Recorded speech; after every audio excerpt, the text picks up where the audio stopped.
Buenas tardes, gente, ¿cómo están? Soy Gino Manfrini y esto es La Ciudad y Usted. Acaba de comenzar este gran programa transmitido aquí por Canal 4 BBC. Estoy yo hablando aquí al comienzo del programa porque, Coca no está, hoy no ha venido, no nos está acompañando en este momento, pero siempre nos está viendo en vivo desde su casa, pone Canal 4 y nos ve. El que está aquí sí es Jeremías Pistarelli, que en momentos va a estar sentado aquí compartiendo la mesa con nuestro invitado, que es un invitado especial. También están Eduardo Baradaco y Ariel Mancini y Pablo Spot, le mandamos un saludo, y Mariano, que estaba preparando todo para la noche. Acá me hablan por el retorno. Hoy tenemos un programa especial. Si bien siempre traemos invitados de diferente índole, diferentes temas, hoy volvemos a la escritura, hoy volvemos a los libros, a este pasatiempo para algunos, a un hobby para otros y una profesión para los que tienen la suerte y el agrado de poder hacerla. Estamos hablando de que hoy vamos a hablar con Martín Echandi, escritor de nuestra ciudad. Si bien no se crió aquí, sus primeros pasos lo hizo en Villalonga, después fue a Buenos Aires, estudió licenciatura en Comunicación Social y después volvió a Bahía Blanca para ser profesor y también ser escritor. Entre los libros que tiene sacados, publicados, se encuentran 3 de poesía y 1 de cuentos satíricos. Pero no voy a andar contando y revelando de quién vamos a estar hablando, porque después los vamos a mostrar. Y es más, le hicimos una presentación con Jeremías en la producción, algo que estuvo muy bueno, que tratamos de mantener siempre que vienen invitados de esta índole. Sin más que decir, vamos a ir a una breve pausa. Los invito a que nos sigan en Facebook, en La Ciudad y Usted, en Twitter, @Twitter. Pueden ir tuiteando en vivo, que todas las respuestas y dudas van a estar saliendo al aire y vamos a estar hablando también. Enseguida, Martín Echandi, Jeremías Pistarelli y quienes habla, Gino Manfrini, aquí en La Ciudad y Usted, Canal 4 BBC.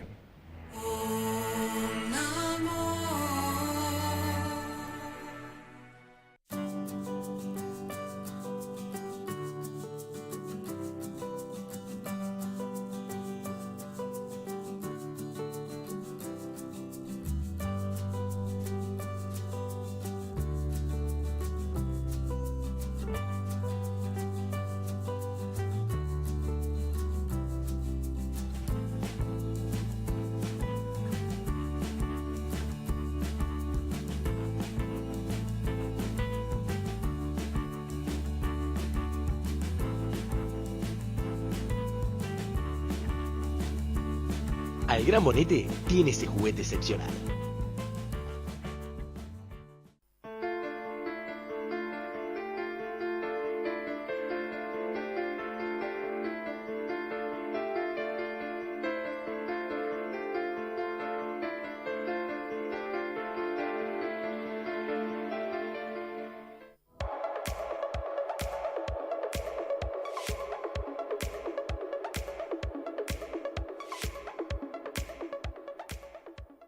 Ever been lonely? Ever felt out of place? Ever cried yourself to sleep at night, praying for descending grace? Ever danced alone in the moonlight, dancing like there's nobody there, the whole world looking on, but what do you care? Humaniversal, you and I.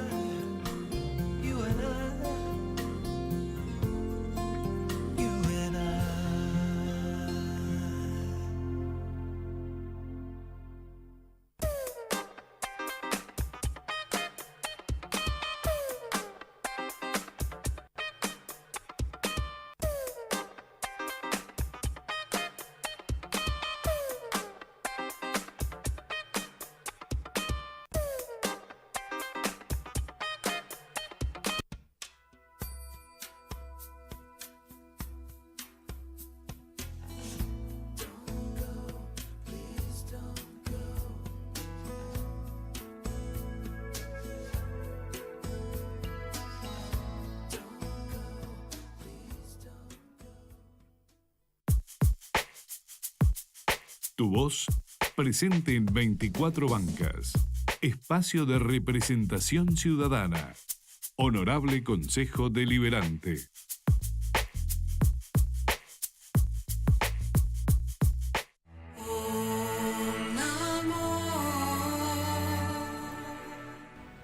Bien, hemos vuelto aquí a la ciudad y ustedes estamos con Martín Echandi. Martín, ¿cómo está? Muy bien, la verdad que muy bien. Contento de estar comunicándome con ustedes y con la gente. Bien. Jere, también abrimos la mesa. ¿Cómo estás, Jere? Muy bien. ¿Vos cómo estás? Nadie te preguntó por qué entraste solo. Se acuerda de mí. Sí, bien y contento de tenerlo a Martín aquí, que lo he querido traer en varias oportunidades y ahora salió la oportunidad con este nuevo libro, Las Horas Salvajes. ¿Cómo estás? ¿Contento? Porque tiene semanas de publicado. Sí, el libro fue presentado hace unos 10 días, más o menos el 15 de septiembre lo presentamos en Avenida Colón 80, ahí en un lugar que la Universidad Nacional del Sur nos cedió muy gentilmente. Y la verdad es que muy contento porque se acercaron muchos amigos, muchos colegas, escritores, colegas docentes, gente que uno conoce desde hace mucho tiempo, la familia por supuesto, que siempre está ahí apoyando. Y salió todo muy bien, el libro ha tenido buena recepción, ya empiezan a llegar, este es el momento en que empiezan a llegar los primeros comentarios de las primeras personas que lo han leído, los lectores más voraces que lo compraron y al otro día se pusieron a leerlo. Y que ya tienen ideas para decirte, críticas de algunos poemas, tanto buenos como malos, ¿no? Pero como siempre. Tenemos un pequeño regalito para vos, Martín. Bueno, en buena hora. Si la producción quiere poner la presentación de Martín, que te va a encantar, sé que va a ser así, la hicimos pensando justamente en este momento. Bueno, me alegro. Martín Echandi es licenciado de Comunicación Social, profesor, actor de teatro y amante de la radio y el cine. Además, es escritor de poesía y cuentos humorísticos. Bajo su sello se encuentran las obras de teatro Sopa de Cretinos y Risas Modestas. Sus libros de poesía son Azul de Sombra, Eterno y Fugaz, y la poesía O Nada. Su última obra publicada fue Estoy harto de que me saquen fotos. Es una colección de cuentos satíricos. Ha ganado diferentes premios, entre los que se encuentran Primer Certamen Nacional de Cuentos y Poesía y el Ginés García. En esta ocasión nos viene a hablar de su último libro, Las Orejas Salvajes, publicado este año en la editorial Lock. Presentamos así en el programa del día de hoy a Martín Echandi. Bueno, ¿qué te pareció muy simpático. ¿Sí? Han estado buscando algunas fotos. Sí, ahí aparecía el logo del concurso Adolfo Bioy Casares y hoy justamente estábamos hablando con un grupo de alumnos de Adolfo Bioy Casares, de Jorge Luis Borges, de todos esos autores por los cuales uno tiene tanta admiración. ¿Cómo fue ganar ese premio? ¿Lo ganaste en 2007? 2007, sí. Es interesante la historia. Esto sucedió en Las Flores, porque ahí había una estancia a la cual iba con mucha frecuencia Adolfo Bioy Casares y obviamente sus amigos, entre los cuales estaba nada más y nada menos que Jorge Luis Borges. Entonces él estaba ahí con su esposa, con Silvina Ocampo, y tuve la oportunidad de conocer inclusive a una señora que andaba por ahí que había sido ama de llaves de esa estancia. Y es inevitable pensar las conversaciones que habrá escuchado alguna vez Seguro. Esta señora o cómo hubiera gustado trabajar un tiempito ahí con esta gente. Y sí, hicieron el concurso en el homenaje, haciendo homenaje a Adolfo Bioy Casares. Se sigue haciendo el concurso, este año es la edición número 10. Y tuve la suerte, el primer año que fue 2007, ganar el primer premio en poesía. Bien, hay mucho para escribir y mucho para leer. ¿Por qué poesía? ¿Por qué desde chico te situaste en ir a la poesía? Mirá, no fue nada buscado, fue lo que apareció. Yo siempre cuento la historia que una vez tenía que viajar desde Villalonga hasta acá, hasta Bahía Blanca. Pensaba viajar en un colectivo. Y en un momento aparece un viajante de comercio que se ofrece para traerme en su vehículo. Y me dice, bueno, le dice a mi papá, yo lo puedo llevar a su hijo, yo tenía en ese momento 14, 15 años, lo puedo llevar, pero en Pedro Luro tengo que hacer una parada para hacer un trámite. Bueno, ningún problema. Me subo al vehículo y en esos 15, 20 minutos que estaba en Pedroluro, ahí aburrido, en esa época no existían los celulares. No había nada para entretenerse, digamos. tan ¿Qué rápido. hacía la gente cuando tenía un rato libre? Pensaba. Entonces, hace algo que ya casi no se hace. Hoy viste que ante el menor huequito que tenemos sacamos el aparato. Y empezaron a aparecer frases, y me dije a mí mismo, bueno, cuando llegue a Bahía Blanca las tengo que anotar. Y eso hice, y cuando terminé de anotar esas frases, me di cuenta que dije, bueno, esto es un poema, esto es una poesía, escribí una poesía. Y ¿Te acordás de qué trataba esa primera poesía? Sí, era un hombre que vendía cosas, pero claro, en vez de vender objetos decía que vendía, qué sé yo, ilusiones, emociones, recuerdos. Era como muy naif, muy inocente, como es uno en esa época. A los 14, 15 años. Y a las 2 semanas aparecieron otras frases y fue otro poema, y a las otras semanas de nuevo, y así hasta llegar al día de hoy, que no sé, debo ir por el poema 500, 600, ya perdí la cuenta. Y los cuentos paralelamente también. Lo que pasa con los cuentos, no me sentía tan seguro, y recién el año pasado tuvo que pasar mucho tiempo para sentirme seguro de mostrarlos y editarlos. Pero bueno, la poesía es porque es la forma que encuentro de expresarme. A mí me encanta porque me parece un gran desafío poder lanzar una imagen, una historia, una sensación con 15, 20 o 30 palabras. Acá en este libro hay textos de 7 u 8 palabras, Sí. Breves. Entonces, poder abrir una puerta, despertar algo, una sensación, una idea, una imagen, con tan pocas palabras, es como, yo lo vivo como un gran desafío. Bien. Aún así decís que es difícil, que has tenido temor en este último libro de demostrarlo, pero sin embargo 3 obras ya escritas. Sí. Este de poesía es el 4. Y sí, lo que pasa que bueno, es inevitable, uno trabaja mucho tiempo en un proyecto como este, como en cualquier proyecto que uno hace y lo toma en serio. Entonces es lógico que después de estar 1, 2 o 3 años con el proyecto en mente, el día que el proyecto está listo, que afloren algunos temores, el famoso ¿le gustará a la gente esto?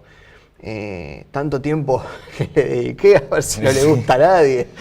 Las cosas típicas, ¿qué le pasa al que ensaya una obra de teatro? Claro, al que hace algo nuevo. Al la pintor que ha recepción estado va a tener la 3 gente. meses sumergido en un cuadro. Es parte del oficio. Pero después, cuando empiezan a aparecer ya los primeros 4, 5, 6 comentarios y las primeras repercusiones, y parece que la cosa está bien, ahí uno respira aliviado, y a partir de ahí se disfruta. Bien. Yo quiero preguntar, claro. ¿cómo te surge lo de escribir poesía hoy en día? Porque cuando eras chico nos contabas que estabas aburrido y comenzaste a escribir.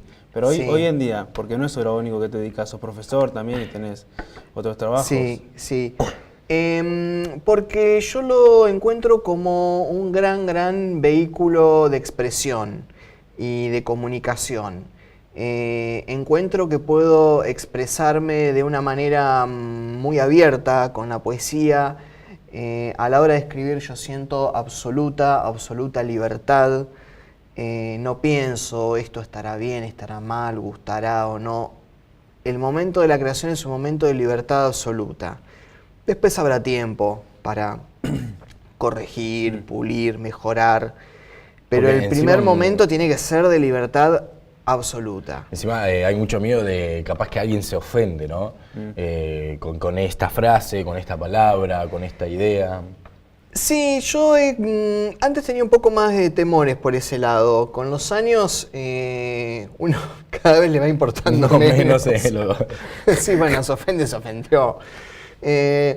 Hay un poema que yo lo publiqué en el 3er libro, en La Poesía o Nada, y que llevaba varios años escrito, y sin embargo yo tenía cierto temor en publicarlo porque me parecía que era un texto fuerte y que quizás algunas personas cuando lo leyeran iban a sentir una suerte de golpe. Es un texto que se llama Cementerio. Claro, Y yo describo lo que para mí es un cementerio que tengo una visión muy negativa. Entonces en un momento yo decía, bueno, pero hay gente que le hace bien ir al cementerio. ¿Quién soy yo para arruinarle la forma que tiene esa persona para conectarse con algo tan terrible como la muerte? Pero en algún momento dije, bueno, es mi mirada y que lance mi mirada no significa que, digamos, uno lanza su mirada y después en la vida va encontrando personas que la comparten o personas que están del lado opuesto, ¿no? Claro. ¿Tenés algunas poesías que las escribiste y te las guardaste para vos solo? No por no querer mostrar lo que escribiste, sino por sentir que es algo propio y querer guardártelo para vos. O todo lo que vas escribiendo le decís, mirá, ¿qué te pareció? No, porque en realidad todo es de uno, todo sale del mismo lugar, que es la misma cabeza y de los mismos sentimientos, todo sale del mismo lugar. Entonces, sería muy complicado para mí decir esto no lo comparto. Inclusive hay algunos textos que he escrito que son muy autobiográficos, porque hablo, qué sé yo, hablo de mi madre o hablo de mi pueblo. Y una cosa que aprendí es que cuando uno escribe ese tipo de textos, erróneamente cree que está hablando solamente de su madre o solamente de su pueblo. Y después sucede que vos compartís o publicás ese texto y viene un montón de gente que dice, lo que vos decís o pensabas o te pasaba con tu mamá, a mí me pasaba exactamente lo mismo con la mía. Entonces eso es muy impresionante. Es muy impresionante porque uno cree que ciertas cosas solo las siente o le pasan a uno y en algún momento uno descubre que los seres humanos no somos tan diferentes unos de otros. Más allá de nuestras historias particulares, de nuestros contextos que pueden ser muy diferentes, a todos más o menos nos duelen y nos emocionan y nos tocan más o menos las mismas cosas, con la variedad de matices lógica de cada ser humano. Y esa es una de las cosas que creo que a mí me impacta mucho, quizás lo que más me impacta de hacer esto. El día que descubrís que tu voz no es solamente tu voz, sino que también puede ser la voz de otros. Y eso es realmente muy impactante. Hasta el día de hoy me sigue sorprendiendo eso. Sí, es buenísimo cuando te eligen un poema tuyo para expresar un sentimiento ajeno. Es algo que me imagino que debe ser muy gratificante, ¿no? Sí, ahora está esta moda entre la gente que nos gusta la poesía de sacarle con el celular una foto a un poema y enviársela por WhatsApp a otra persona. Ayer estaba con una colega de ustedes que se puso a hojear el libro, le sacó una foto a un poema, se la envió a su novio. Yo le dije, cuidado que el poema termina un poquito subiendo la temperatura, guarda a quién se lo mandas. Bueno, no, se lo mandó a su novio, por suerte, si no iba a tener algún problema. Y a los 2 o 3 minutos la respuesta del novio, me gustó el poema, una cosa que antes era impensada, que se iban a dar estos idas y vueltas. Y ni hablar con el Twitter. Me ha pasado de alumnos que me dicen, ¿puedo tuitear esta frase? ¿Puedo tuitear este pedacito del poema?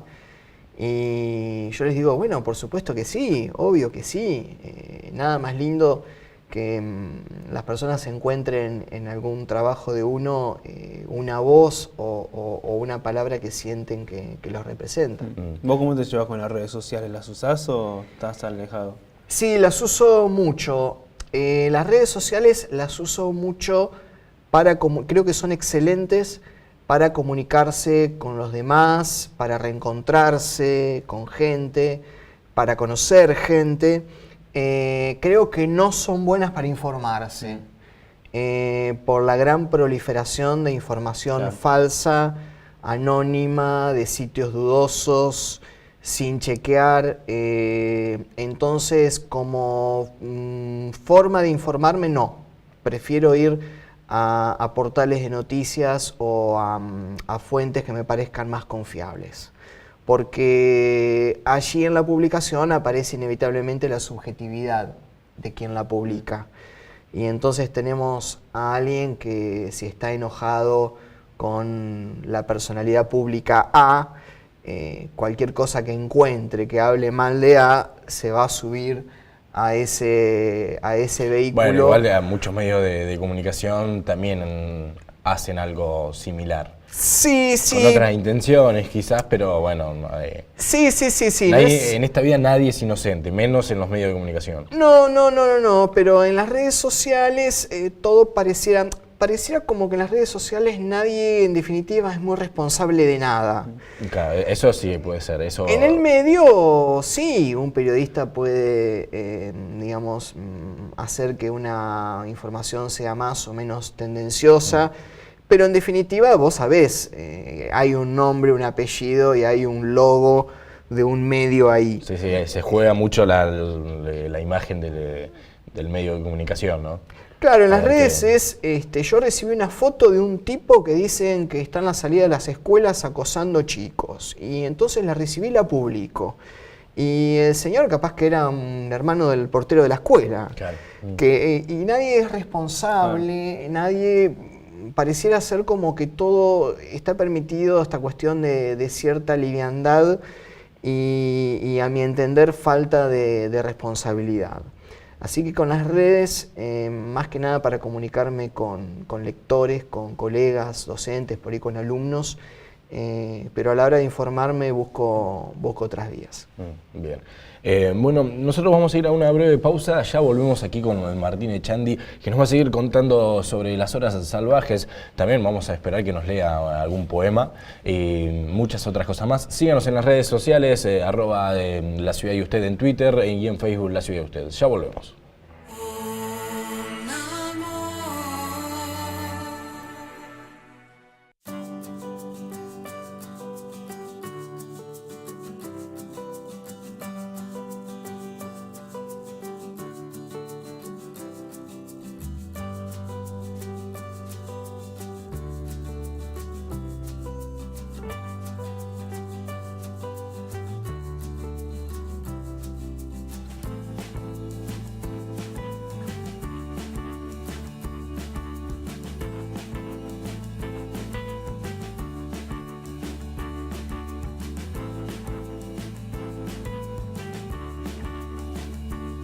Al Gran Bonete tiene ese juguete excepcional.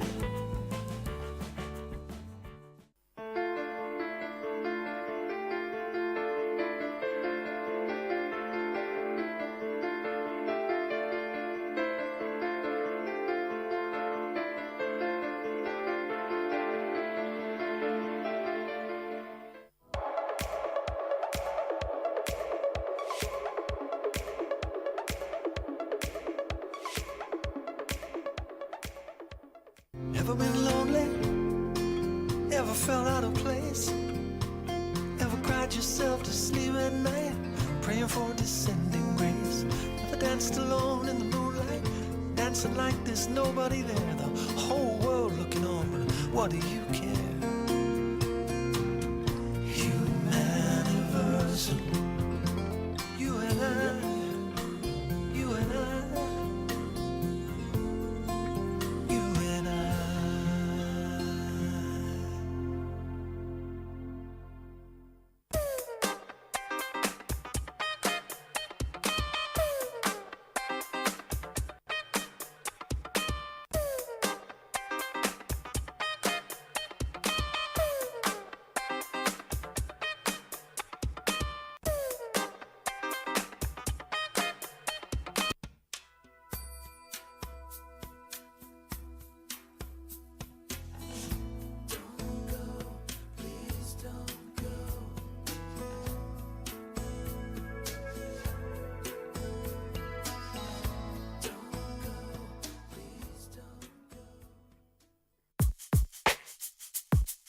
Tu voz presente en 24 bancas.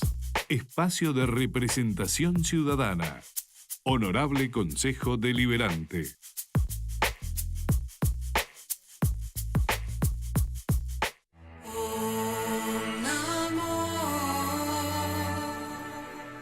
Bien, hemos vuelto aquí a La Ciudad y Usted y estamos hablando con Martín y con Jere de que un escritor y más de poesía seguramente cada vez que va siguiendo su camino, paso a paso, se va complejizando un poco o superando, a mí creo que me gusta más decir superando, y se vuelven los poemas un poco más inaccesibles o difíciles de comprender. Sí, lo que pasa que supongo que tiene que ver también con la madurez. Cuando yo publico el primer libro tenía 22 años, entonces 21 o 22 años, entonces en ese primer libro están los poemas de la adolescencia.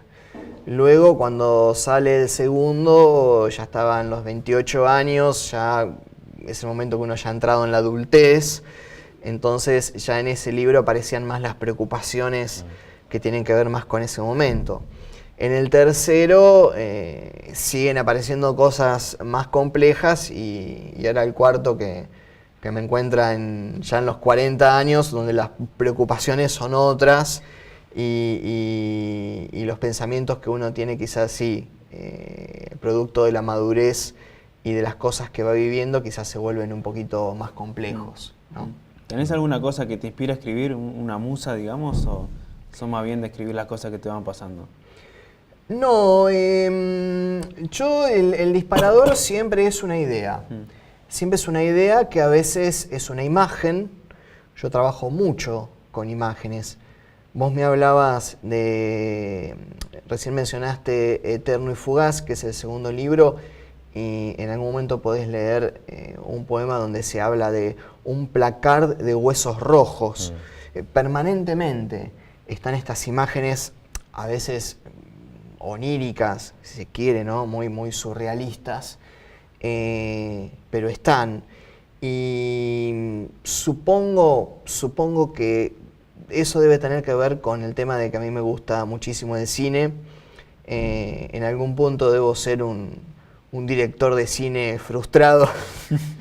Y entonces, como no puedo hacer cine con las imágenes, o no puedo hacer imágenes con la cámara, quizás haga imágenes con las palabras. Pero el disparador siempre es una idea, a veces una frase, o una palabra. Uno de los últimos poemas que escribí surgió, un amigo en Facebook publica una foto de una tormenta que se venía. Estaba en Buenos Aires y publica esas típicas fotos de esos cielos grises.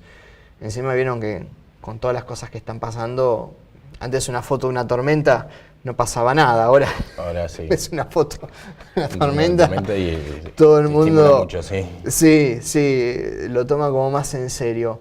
Y me quedó dando vueltas la palabra tormenta, y ahí empecé, hay tormenta. Y me imaginé un poblado en el cual la gente tiene pánico a la tormenta y empecé a contar la historia desde el punto de vista de un integrante de una familia. Y el poema termina diciendo de una forma muy fuerte, volaremos todos, mi hermano el atleta y el paralítico, mi madre y sus 10 rosarios, mi padre que duerme sin rumbo, el hámster que no sabe lo que le espera, y termina diciendo, seremos arrojados una vez más a la intemperie del miedo. Surgió todo eso con una foto publicada en una red social, y a partir de ahí imaginarme este poblado, una vieja que les quiere avisar pero la alcanza un rayo y muere. Sí, no cortás la inspiración cuando te surge, escribís. Es escribir, y yo vi todo, vi esa mujer que les quiso avisar y el rayo la agarró en la calle, vi ese chico mirando por la ventana, mirando a sus hermanos, el que puede moverse y el que no. A mí me gusta mucho todo el tiempo jugar con las contraposiciones. Ya el título del segundo libro, Eterno y Fugaz, te lo dice. Todo el tiempo me gusta jugar con las ideas o las imágenes que se contraponen. Y entonces, sí, surgió esta historia que después vos terminás de escribir y vos decís, wow, y esto salió con... Empezamos con una palabra, Claro. y mirá hasta dónde llegamos. Bueno. Con una sola palabra que era tormenta. Bien, bueno, este nuevo libro, ¿qué representa para vos? Este libro representa mucho porque pasaron 8 años, no 9, 9 años desde el libro anterior de poesía. Entonces, ya que sea el primer libro de poesía en 9 años, le da una importancia especial. Es como volver a las fuentes después de bastante tiempo sin editar. Y es un reencuentro justamente con este arte, con el arte poético.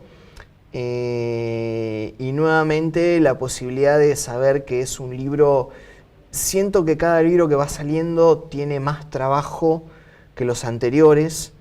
Este particularmente me costó muchísimo más que los anteriores. Encima, el hecho de no repetirse. Sí, ¿Te sí, cuesta? no repetirse y tampoco a veces sucede que nos pasa a los escritores que estamos obsesionados con determinados temas que terminamos escribiendo como distintas versiones de un mismo poema. Le pasa también a los músicos. Sí, sí, suele pasar. Diversas versiones de una misma canción. Es inevitable porque todos tenemos nuestras obsesiones. Entonces es inevitable volver muchas veces sobre los mismos temas. Pero uno tiene que, en algún punto, ahora lo he desarrollado, una suerte de olfato o de alarma que nos diga, bueno, no, porque esto ya lo dijimos, y cuál es el sentido de decir lo mismo de otra forma. A ver, tratemos de decir algo diferente. Y ahí es donde aparece el esfuerzo para que surja algo nuevo. Nuevo con todas las letras, ¿no? Bien. Bueno, no sé si nos quisieras leer algún poema, ¿cuál? Bueno. ¿Y por qué? Contanos por qué eligiste ese poema. Voy a leer este poema porque es un poema que lo escribí el año pasado, lo publiqué en una red social y automáticamente tuvo mucha repercusión y me di cuenta que algo pasaba, que algo generaba. Y bueno, obviamente en ese momento me di cuenta que tenía que estar en el libro, no podía quedar afuera. Y sintetiza bastante muchos de los temas que a mí me gustan, que son los temas que tienen que ver con los sentimientos, con los afectos y con el paso del tiempo. Se llama Los que se ama. Ver envejecer a los que se ama. Verlos más vulnerables por lo que les espera y más fuertes por lo que superaron. Oír sus voces como cuando eras niño. Disfrutar sus comidas, sus quejas, sus risas. Contemplar esos gestos que el tiempo no ha cambiado. Disfrutar las mismas viejas historias, como si la amnesia tuviera su costado bueno. La mesa estará siempre tendida para nosotros, mientras la vida nos recorra sin saberlo. Las arrugas sean preámbulo de otras. Los rencores, monstruos que en cualquier momento despiertan. Y la dicha, eso que aparece tan fácilmente. Y nosotros, esos que no sabemos qué esperamos, detrás de los temores y cansancios, con un vaso de vino, el control remoto, el salero lejos y el mantel manchado. Estupendo. Bueno, me alegro. No, está estupendo. Me alegro que les guste. Me quedé también pensando en que tanteás los poemas, digamos. Seguramente tenés algún círculo íntimo al que se los mostrás primero, pero también en las redes sociales y probás, y me imagino el por qué este poema habrá tenido tan buena recepción en la gente. Sí, testeo algunos que me despiertan alguna curiosidad. El 70-80% de los textos que aparecen en el libro no los había leído nadie, excepto las 2 o 3 personas que leen el libro antes de ser publicado, que son los que te hacen las famosas devoluciones. Pero sí, hay poemas. Uno va desarrollando una especie de olfato y al menos yo me doy cuenta cuando termino de escribir un poema cuando es un poema más y cuando es un poema que acá pasa algo. Uno se da cuenta, con el tiempo uno va desarrollando un olfato. Supongo que a los que componen canciones y también les sucederá algo parecido. Y entonces cuando me doy cuenta que algún poema tiene algo especial o que puede producir un impacto especial, ahí sí, no puedo evitar tenerlo 2 o 3 o 5 años guardado hasta que saque el libro. Claro. Tengo que ir como mostrando así dejarlo que se asome un poquito, ir mostrando como unas puntitas así a ver qué pasa. Bien. No sé si querés... Sí, recién decías las famosas críticas antes de publicar el libro. ¿Te dejas influir mucho? O sea, ¿cuántas cosas cambiaste del libro original al que publicaste ahora? Yo creo que las devoluciones y las críticas son muy positivas y son fructíferas. Ahora, voy a decir algo que no es nada nuevo. Hay que ser muy cuidadoso a quién se lo da uno el material para leer y quién hace la crítica, ¿no? Porque una mala crítica de alguien que no entiende sobre el tema o que opina desde un lugar, qué sé yo, de enojo o de rivalidad, que a veces pasa, puede hacer que la crítica, en vez de ser constructiva, sea constructiva, te termina destructiva. arruinando el material. Destructiva. Claro. Tengo la suerte de confiar en varios colegas escritores, también en mi hermana Silvia, que es profesora en lengua y literatura y que sabe mucho, y que al ser una persona de mi familia uno tiene una confianza absoluta. Entonces, sí, le doy importancia a las devoluciones. En este libro trabajé también con algo que se llama clínica de obra, que es cuando vos tenés el libro listo, se lo das a una persona que se especializa justamente en leerlo y hacerte devoluciones muy precisas. Es gente que se dedica especialmente a eso y que le dedica muchísimo tiempo. O sea, estabas por publicar el libro y lo llevaste a esta clínica de obra. El libro ya estaba aprobado para ser editado así como estaba. Y aún así, aún la editorial diciendo, lo publicamos porque así está bien, nos gusta, aún así no pude evitar la tentación, no sé si es ya como una cosa obsesiva mía, de querer intentar así como un perfeccionismo que uno no lo logra nunca. Claro, pero siempre vas a ver algo que querés cambiar, siempre. Sí, pero me habían hablado muy bien de esta escritora que se llama Anaí Flores y dije, ¿por qué no? ¿Por qué no intentar un poco más todavía? Y ahí salió esta última devolución. De cualquier manera, la última palabra siempre la tiene que tener el autor. Porque en definitiva, el que aparece después poniendo la cara, como este caso, es uno, sí. y el nombre y el apellido que aparece es el de uno. Entonces, todo bien con los comentarios y las devoluciones, pero la obra tiene que dejar conforme al autor y el autor tiene que sentir que es bien representativa de él. Porque en definitiva uno es el que está poniendo poniendo en juego su cara, su nombre, su trayectoria, y entonces por lo menos nos vaya bien o nos vaya mal, pero saben que uno eligió todo. Que uno eligió todo, que no está mostrando algo que no es el producto de otra persona, sino algo que es, siempre es muy importante que las obras literarias, en general las obras de arte, sean muy fieles a la identidad de quien las crea, ¿no? Bien. Muy lindo el libro, vamos a mostrarlo. La imagen, que es un reloj que va haciendo una espiral. ¿Cómo llegaste hasta esta imagen? ¿Quién la hizo?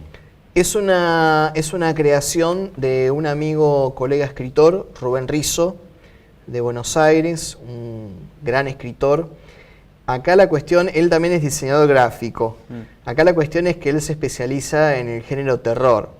Así que al principio un poco mi temor era que me apareciera en la tapa del libro una calavera, un cuchillo.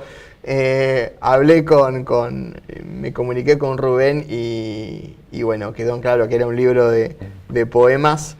Y Rubén, que es muy creativo y además él es editor, se le ocurrió esta creación, que es esta imagen con esta suerte de reloj que se disuelve. Y me gustó mucho que estuvieran los números romanos y los números cardinales interactuando.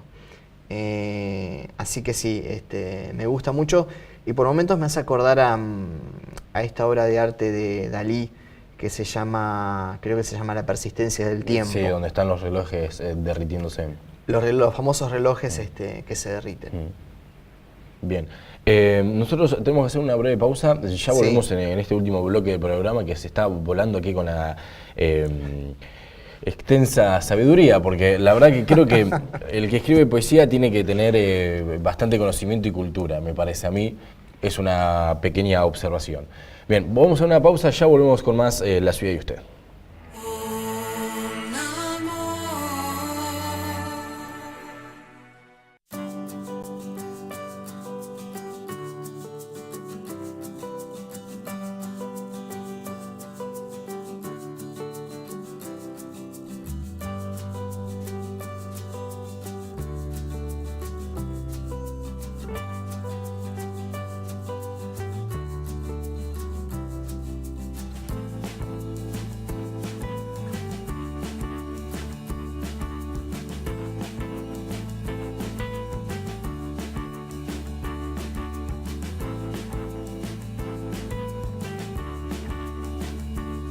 Al Gran Bonete tiene ese juguete excepcional.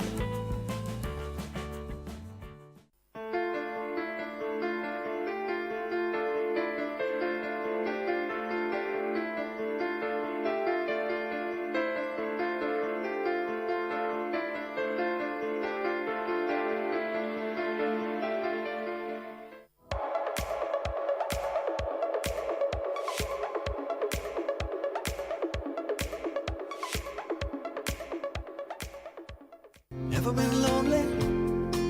Ever felt out of place? Ever cried yourself to sleep at night, praying for descending grace? Ever danced alone in the moonlight, dancing like there's nobody there? The whole world looking on, but what do you care? Humaniversal. You and I, you and I.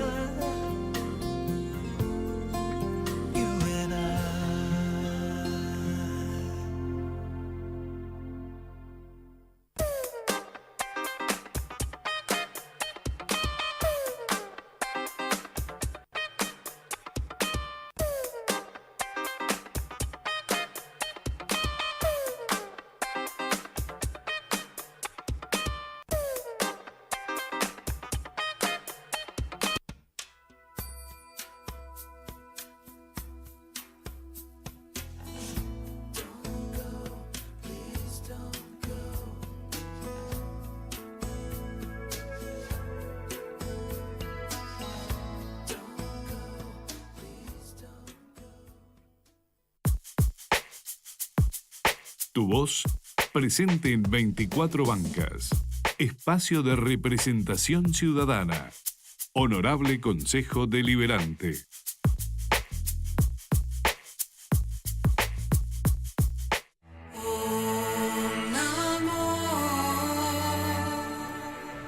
Bien, volvemos aquí en La Ciudad y Usted, este último bloque que estamos con nuestro invitado Martín Echandi y, como no, el gran Jeremías Pistarelli.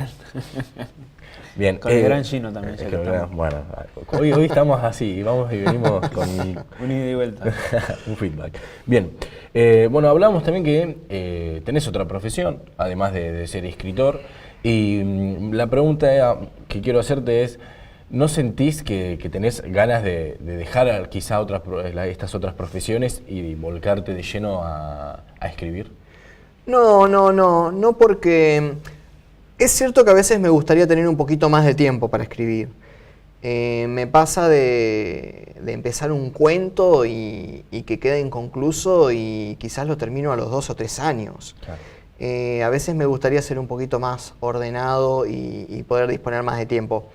Pero no, nunca dejaría la docencia ni todo lo que hago porque me encanta, me divierto mucho y me encanta esta vorágine de todos los días entrar a 3, 4, 5 aulas diferentes con chicos de distintas edades, de distintas ciudades, con distintos intereses y tener que ganarme el interés, que es lo que más cuesta hoy. Hoy lo que más cuesta no es dar la clase, sino que te den bolilla. Competir contra WhatsApp, contra los videojuegos. Cada año se agrega una cosa más. Antes eran los videojuegos nada más. Ahora es WhatsApp, más la música, los videos.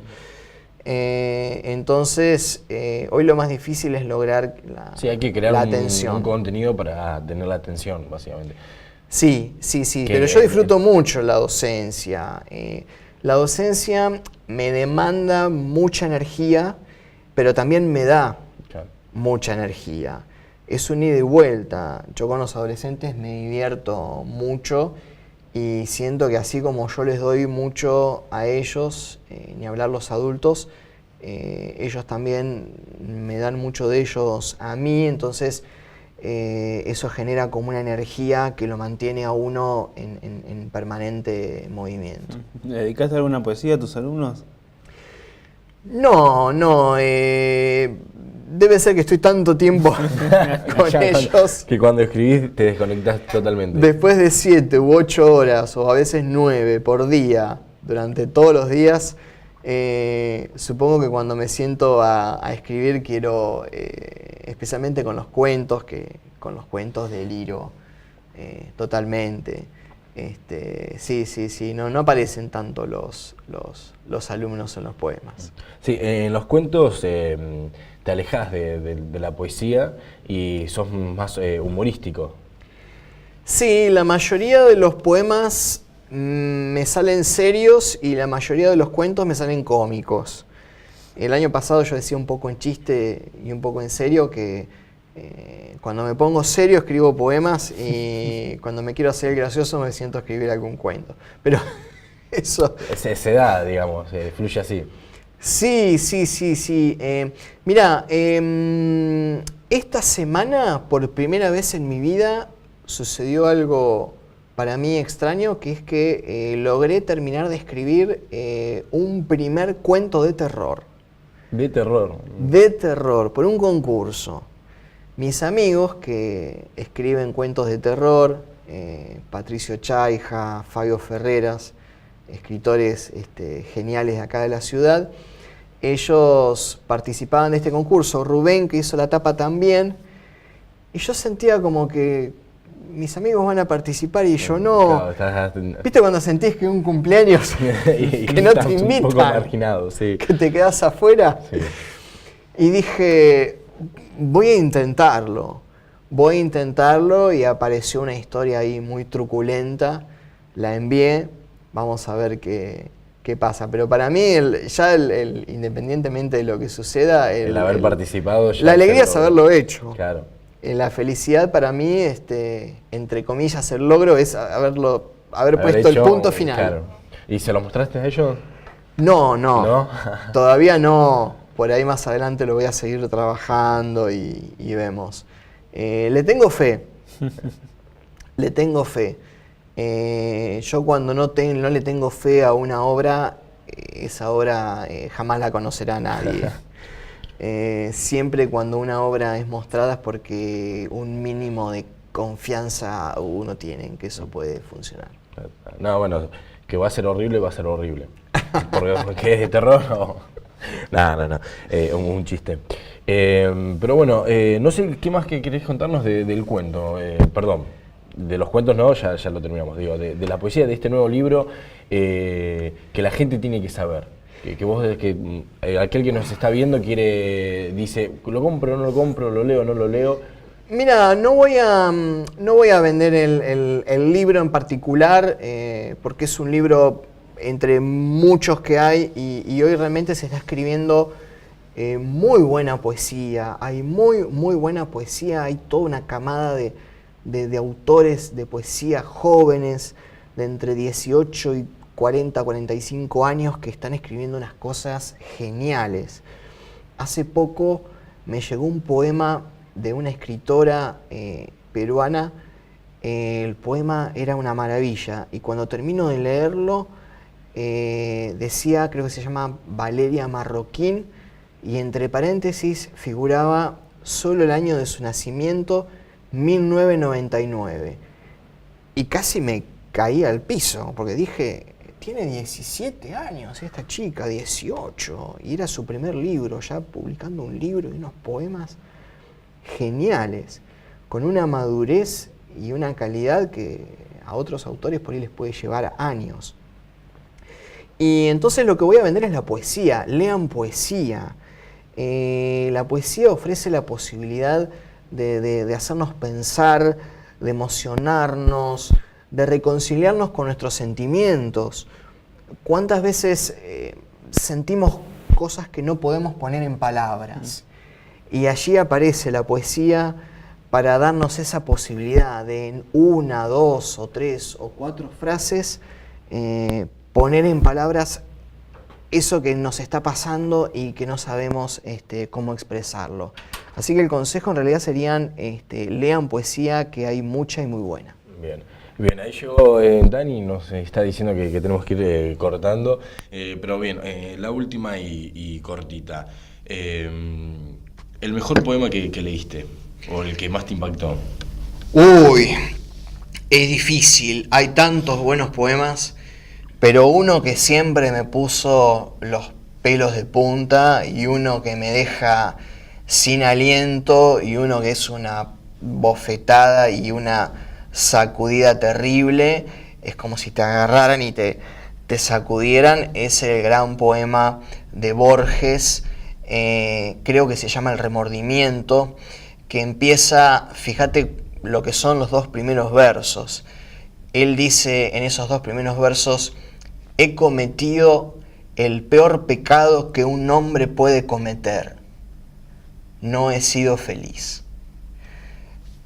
Cada vez que leo ese poema completo, no puedo sino quedar en un estado de una vibración por cada una de las palabras que él pone en ese poema y que al estilo de Borges no falta ni sobra absolutamente nada, porque si hay alguien que tenía una precisión asombrosa a la hora de escribir, era él. Muchas gracias, Martín, por venir y muchas gracias también por el libro, que es estupendo. Bueno, gracias a ustedes por invitarme y compartir este rato. Bien, nosotros ya hemos terminado el programa, pero aún así seguimos conectados a través de las redes sociales. Síganos en Twitter, @LaCiudadDeUsted, en Facebook y en YouTube pueden ver los fragmentos más importantes y relevantes de cada programa y ver también el programa completo. Hasta el próximo miércoles y que, bueno, nos seguimos en redes sociales.